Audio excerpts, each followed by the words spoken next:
சொல்லுங்க. வணக்கம். நான் மதர் தெரேசா செவிலியர் கல்லூரியில் 3ஆம் ஆண்டு பயின்று வருகின்றேன். இப்பொழுது போதையில்லா புதுச்சேரி, பெருமைமிகு புதுச்சேரியை பற்றி ஒரு சிறிய கவிதை தொகுப்பு ஒன்றை காணலாம். போகும் வழி தெரியாமல் போதையின் கனவில் விழுந்து இயல்பு வாழ்வை இழந்து இலக்கில்லா பயணமாகாதே. மனதை அரிக்கும் வழியை மதுவால் அழிக்க நினைக்காதே. வேருடன் அழியப் போவது உன் வாழ்க்கை என்பதை மறக்காதே. நண்பா, விழித்திரு, வாழ்க்கை அழகானது. ஒரு நாளின் மயக்கத்திற்காக உன் வாழ்க்கையை வீணாக்காதே. நாளையை காக்க இன்றைய முடிவு செய். கனவுகள் பிறக்கட்டும், தீ மறையட்டும், உன் எதிர்காலம் ஒளியாய் மலரட்டும். நல்லதொரு நாள் பிறக்கட்டும்,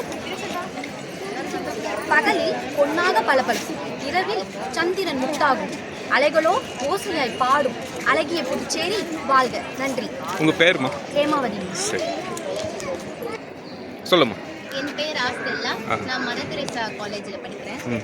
அன்னை தமிழுக்கும் அவையில் உள்ள அனைவருக்கும் என் இனிய காலை வணக்கம்.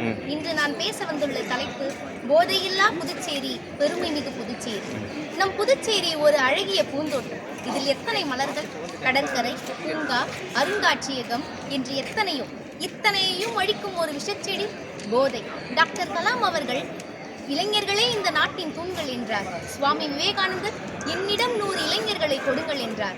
ஆனால் இன்று இளைஞர்களின் நிலைமை, இந்த போதை நம் இளைய தலைமுறையை அழித்துக் கொண்டு வருகிறது. போதையின் விளைவுகளை கேட்டும் செவிடர்களாக, பார்த்தும் குருடர்களாக, கூட இருப்பவன் சொல்கிறான் என்பதற்காக அறிவிருந்தும் அறிவிலிகளாக திரிகிறார்கள்.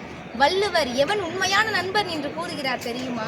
அழ சொல்லி அல்லது இடித்து வழக்கறிய வல்லார் நட்பு ஆய்ந்து கொளர். அதாவது, எவன் ஒருவன் தீங்கு செய்பவனை கண்ணீர் சிந்த வைத்து வருந்த வைக்கிறானோ அவனே உண்மையான நண்பன் என்று கூறுகிறார். ஆனால் இன்றோ இதை ஒரு தடவை போட்டு பாருடா, சொர்க்கத்துக்கே போயிடலாம் என்று தானும் கெட்டு கூட இருப்பவர்களையும் கெடுக்கிறார்கள். ஆம், சொர்க்கத்திற்கு தான் போக வேண்டும், விரைவில் தன் உயிரை நீத்து. பாரதிதாசன் பிறந்த மண்ணில் இன்று பாதி ஆடையுடன் பலர் அலைகிறார்கள்.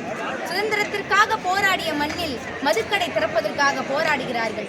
வீரன் என்றால் வீரத்தை தவறு நடக்கும் வீதியில் காட்ட வேண்டுமே தவிர குடித்துவிட்டு வீட்டிற்குள் அல்ல.